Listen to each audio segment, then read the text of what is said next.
ఏవండోయ్, మా ఊరి మా ఇంటి కబుర్లండోయ్. చూసారా, వినాయక చవితి మొదలైపోయి అప్పుడే 5 రోజులు అయిపోయింది. అప్పటి నిమజ్జనం స్టార్ట్ అయిపోయినాయి. ఏ రోడ్డు చూసినా, ఏ సందు చూసినా ప్రతి వీధిలో మొత్తం వినాయకుడి విగ్రహాలే.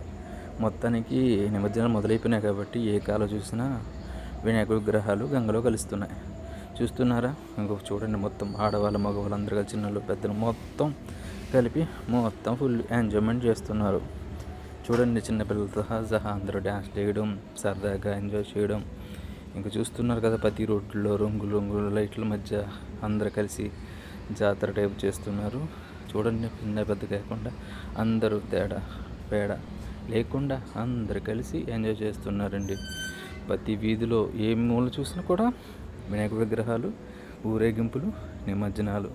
చూసారా ఎంత గ్రాండ్గా జరుగుతున్నాయి. ఇక్కడ కేరళ వాళ్ళు కూడా వచ్చారండి. చూడండి, మాలంగుడి వైపు కేరళ వాళ్ళు తీసుకొచ్చి ఇక్కడ ఒక సందడి చేస్తున్నారు.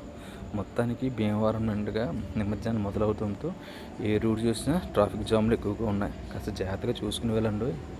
ఎటు చూసుకుని వెళ్ళినా అది జాగ్రత్తగా దాటుకుని వెళ్ళండి. కాకపోతే రోడ్డు మీద జరుగుతున్న రంగులు హైభోగాలు చూసుకుంటూ వెళ్ళండి. అది సరదాగా ఉంటుంది. ఎంజాయ్ చేయండి. ఇంక ముందుగా నిమజ్జనం అయిపోయిన తర్వాత ఇంకా సాయంత్రం ఇలాగా మొత్తం అందరు కలిసి మూలికి స్నానాలు చేస్తూ సరదాగా వెళ్తున్నారు. థ్యాంక్ యూ అండి. వీడియో చూసిన వారు ప్రతి ఒక్కరూ సబ్స్క్రైబ్ చేసుకుని షేర్ చేయండి. Thank you for watching. Please support me. అందరూ మా ఊరు మా ఇంటి కబుర్లు please support. Thank you for watching.